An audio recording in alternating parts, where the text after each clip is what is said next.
4 years, 1,461 days. No call on Father's Day, no text on my birthday, not even a word when I had my right knee replaced last October and spent 4 days at St. Mary's, learning to walk the hallway again with a physical therapist named Brenda, who was probably half my age and twice as patient as I deserved. I'd made my peace with that silence, or told myself I had. Told myself this was just how things were now, that some relationships break in ways you can't unbreak no matter how much you want to. I'd gotten good at believing that. And then my phone buzzed on a Tuesday night at 10:43, and every wall I'd built came down in about 3 seconds flat.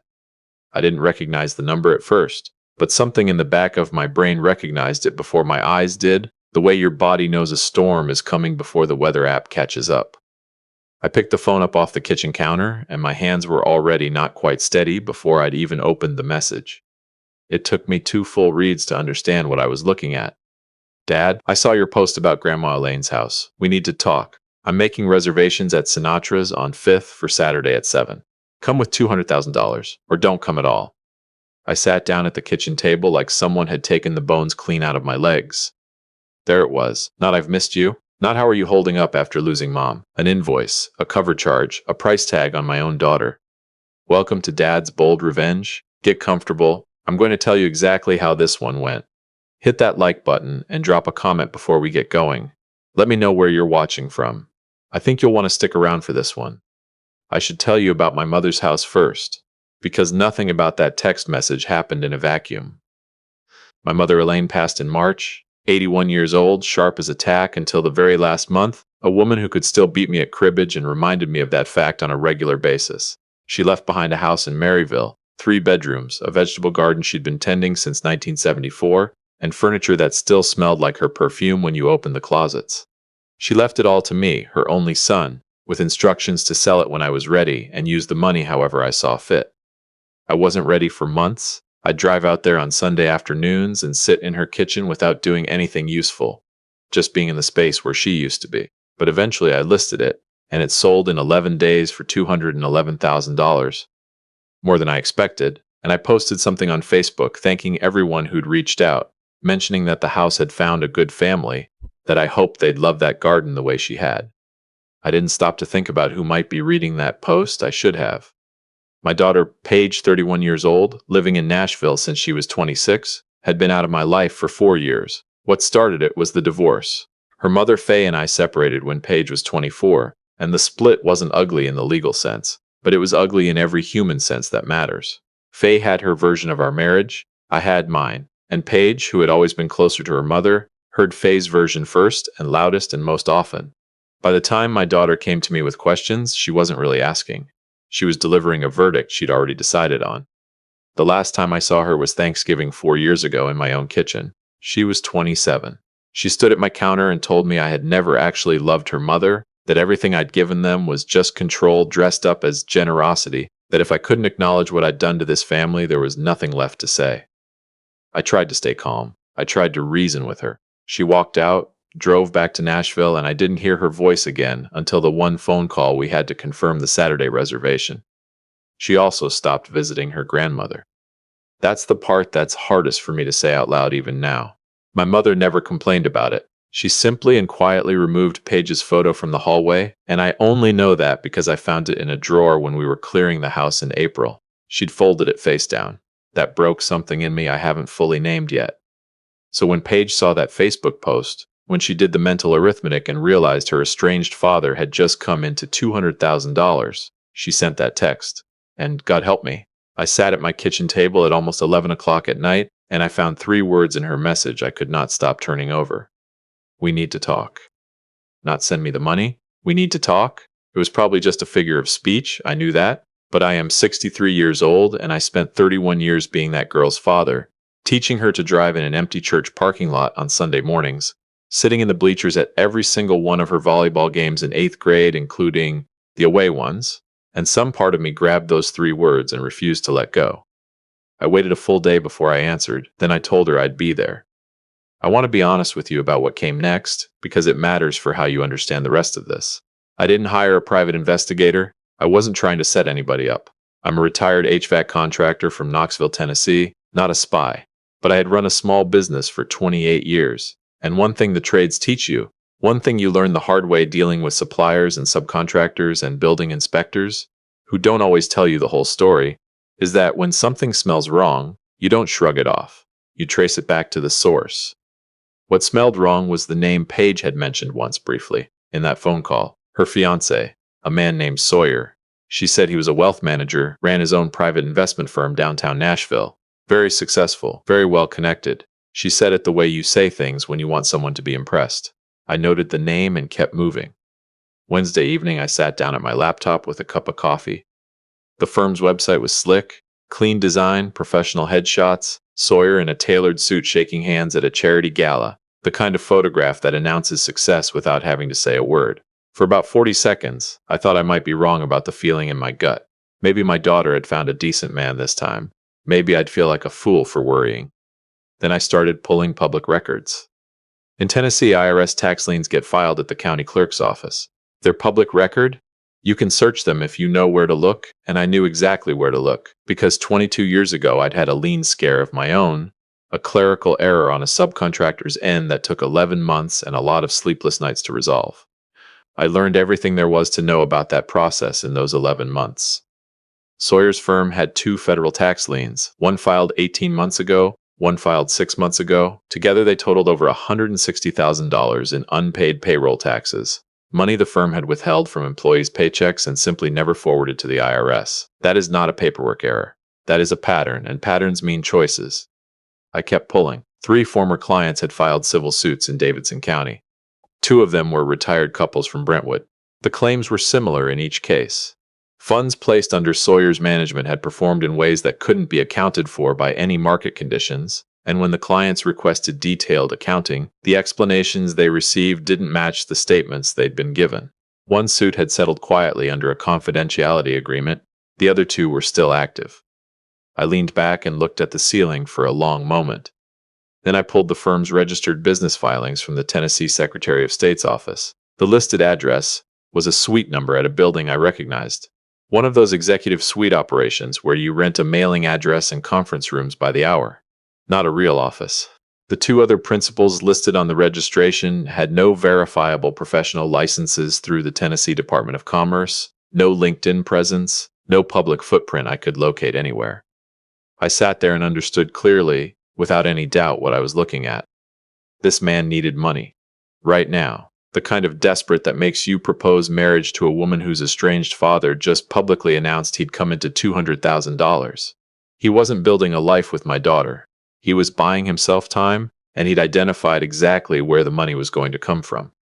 I spent Thursday evening printing documents, every lien, every suit, every filing. I put them in a manila folder, the same kind I'd used for job estimates for nearly 3 decades, and I set it on the kitchen counter. I looked at it for a long time, the way I used to look at a bad blueprint before a complicated job, trying to calculate how much damage had already been done and how much I could still prevent.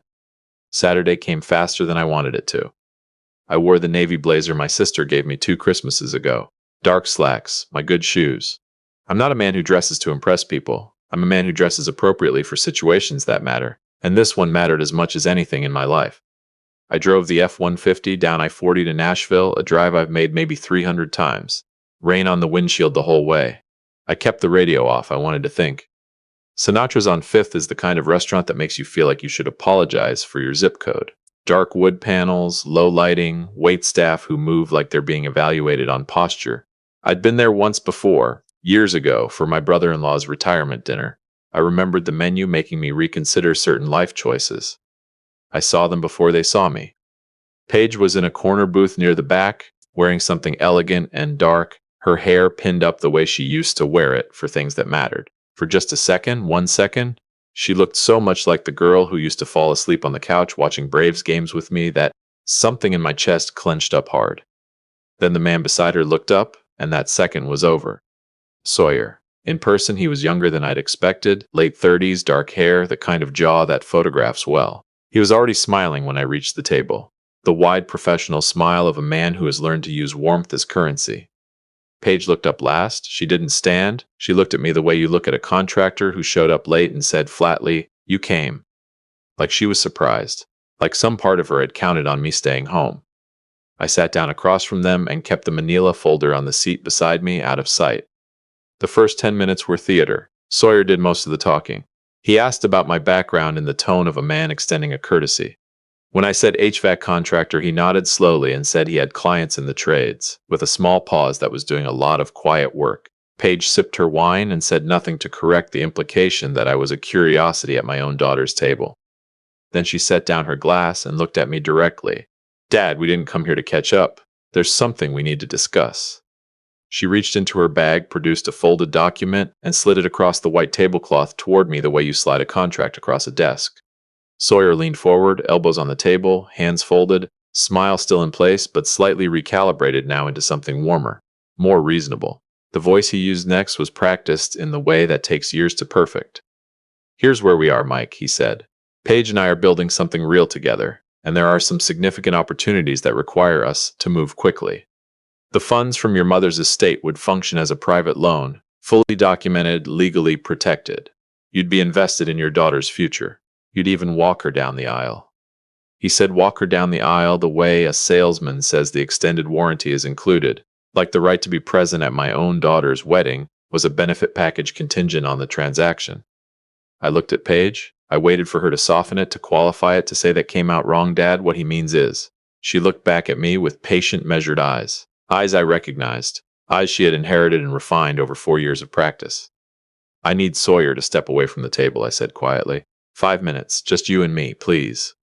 Sawyer didn't move. Mike, anything you'd like to say to your daughter, you can say in front of her fiancé. We're a team. I didn't look at him. I kept my eyes on my daughter. Paige, 5 minutes. Not about the money. There's something I need to show you privately, and I'm asking you to trust me that much. That's all. Something shifted behind her eyes. A small thing, fast, almost gone before I could register it. Then she glanced at Sawyer, barely a fraction of a second, and when she looked back at me, it had been replaced with something harder. Say whatever you have to say here, she said. Stop trying to create a problem where there isn't one. I sat with that for a moment, didn't rush it. Thought about the drive down here in the rain and the folder in the kitchen Thursday night, and my mother's photo folded face down in a drawer. Then I reached down, lifted the manila folder from the seat beside me, and set it in the center of the table, between the wine glasses and the document they wanted me to sign. I placed both hands flat on the tablecloth and looked at my daughter. Everything you need to know about the man you're planning to marry is in that folder, I said. The IRS tax liens, 2 of them, totaling over $160,000. The civil suits from 3 of his former clients who say their money disappeared in ways the statements can't account for. Business filings for a firm with a rented mailbox address and partners who don't exist in any public record I could locate. I paused one breath. I drove down here tonight because you're my daughter and I love you. Because I would rather you be furious at me for telling you the truth than watch you lose everything. Because I stayed quiet to keep from making things uncomfortable. Nobody said anything. The ambient noise of the restaurant continued behind us, completely indifferent. Silverware against a plate somewhere. Someone laughing 2 booths over. Sawyer's smile was still technically present, but it had gone thin at the edges, the way ice thins in late February when it looks solid but won't hold weight. Paige stared at me. You investigated my fiancé, she said, not a question. I read public records that are available to anyone with internet access, I said. I'm not sorry I looked. I'm sorry for what I found. You're doing this because you can't stand to see me happy, she said, and her voice climbed enough that the couple at the adjacent table glanced over. You've never supported anything I've ever chosen. You've never believed I knew what I was doing. And now that I finally have someone who actually... Paige. I held my voice level. This is not about your choices. This is about the fact that that man needs a significant amount of liquid cash immediately, and I am not going to provide the funding for something that is going to take you down along with it. She pushed back from the table by half an inch, her jaw tightened. Sign the paperwork, she said, or we're done. I looked at her for a long time, past the dress and the ring and the wine and the composure she'd spent 4 years constructing to be exactly like her mother's. And I thought about the folder sitting there on that white tablecloth, and whether she'd open it after I left, and understood that I had done everything that was mine to do. I stood up, buttoned my blazer, reached into my wallet, put a $100 bill next to my water glass, the only thing I'd touched at the table, and looked at my daughter one final time. I love you, I said. That has never been conditional, it never will be. Then I looked at Sawyer, brief and direct. Those documents are public record. The IRS already has your address. I walked out, Past the hostess stand, through the front doors, into the cold October air where it was still raining, still steady, still entirely uninterested in the specific grief of one particular table in one particular restaurant. I sat in my truck for several minutes before starting the engine, heart beating like I'd climbed 2 flights of stairs fast, hands on the steering wheel. I didn't feel vindicated. I felt like a man who had delivered news he'd hoped with everything in him he wouldn't have to deliver. I drove home with the radio still off. The weekend was the particular kind of quiet that large empty houses develop when you have too much to sit with. I raked leaves on Saturday that didn't need raking. I called my sister Sunday and we talked about our mother's pie crust recipe for 45 minutes, and I didn't mention Nashville once. I went to church and said a prayer I wasn't sure I believed in, for a daughter I wasn't sure recognized herself anymore. I did not call Paige, she did not call me. Monday night I had the Nashville news on low, more background sound than anything. Half reading the paper, when the anchor's tone changed in the specific way it changes when a story has real teeth. Breaking tonight. IRS criminal investigation agents have executed a federal search warrant on a downtown Nashville wealth management firm amid allegations of tax fraud and misappropriation of client funds. Agents arrived at the location this evening. Sources confirm multiple warrants are active and assets have been frozen pending investigation. They showed the building, the executive suite address I'd found in the Secretary of State's filing, a shaky phone video of 2 men in dark windbreakers walking through a lobby. I set the remote down very carefully on the arm of the chair. I learned later from the follow-up coverage that a whistleblower complaint from one of the civil suit plaintiffs had been sitting at the IRS Criminal Investigation Field Office for months before Saturday. The warrant had been in process long before I'd ever opened a browser. The whole structure was days from collapse regardless of anything I did or didn't do. My folder hadn't stopped anything. It hadn't started anything either. What it had tried to do was give my daughter a chance to step back before the floor gave way beneath her. I turned the television off and sat in the dark for a long time. The refrigerator hummed in the kitchen. A car went by outside, headlights crossing the ceiling. I did not feel like a man who had won something. I felt like a man watching a structure he used to love fall from across the street, too far away to catch anything. The knock came Wednesday night at 9:15. Not really a knock, more like palms against wood, urgent and uneven, the sound of someone who has forgotten the mechanics of ordinary things because she's been crying for 2 days straight. I already knew before I reached the hallway. I opened the door and there was my daughter, still wearing the dress from Saturday, the seam, along the back now partially loose. Her heels were in her hand, not on her feet. The mascara had done what it does, and she hadn't done anything about it for what appeared to be a considerable number of hours. Her eyes were swollen past the point where crying looks like crying and into something rawer. She looked at me and her face did something I hadn't seen from her in a very long time. Something unrehearsed. "He lied to me," she said. Her voice was wrecked all the way down. "The agents came to the apartment with a warrant. They took his computers. They took everything. Dad, I didn't know. I swear I did not know what he was doing." I believed her. I want to say that clearly and without qualification. I believed she didn't know. "I know," I said. "Then why didn't you stop it?" Her voice cracked on the last word. "You had everything in that folder. Why didn't you go to the police? Why didn't you—" "Paige." My voice stayed quiet. "I sat 3 feet away from you at that table on Saturday. I asked you for 5 minutes. I put everything I'd found right in front of you on that tablecloth, and you told me I was trying to create a problem. You told me to sign the paperwork or get out. I let that sit a moment. I tried to help you. You chose not to let me. That's a choice you're going to have to sit with, the same way I've had to sit with some of mine." She opened her mouth, closed it. I stepped out onto the front porch rather than inviting her in, and I pulled the door mostly shut behind me. The October air was cold. She was shaking in that thin dress. "I'm your father," I said. "I've been your father for 31 years, and I intend to stay your father for however many years I have left. That has never been something you had to earn. It has just been true, even when you walked away from it." I looked at her steadily. "But I tried on Saturday. I tried hard. And you chose not to give me 5 minutes. That's real, and we both have to live with it." She was crying without sound now, the kind that happens after the body has used up everything else. "I don't have anywhere to go," she whispered. "Mom's in Scottsdale with her boyfriend. It's complicated. Dad, I have nowhere." "You have options," I said. "I'll cover a hotel tonight, the Marriott on West End. I'll make sure you have groceries this week. I'll find you a therapist and pay for the first 3 months, because you need to talk to someone who isn't me about all of this. I'll do all of that because you are my daughter and I love you, and that doesn't stop just because things got hard. I kept my eyes on hers. What I won't do is pretend the last 4 years didn't happen. I won't be an ATM and a punching bag in the same relationship. I won't have a connection with you that only activates when there's something you need from me. When you're ready to be my daughter again, actually my daughter, not someone who needs a favor, my door is open. It has always been open. She stood there with her shoes in her hand and a fine mist of rain beginning to come off the edge of the porch roof, and something happened on her face that I hadn't seen since she was very young. The calculation fell away. The performance fell away.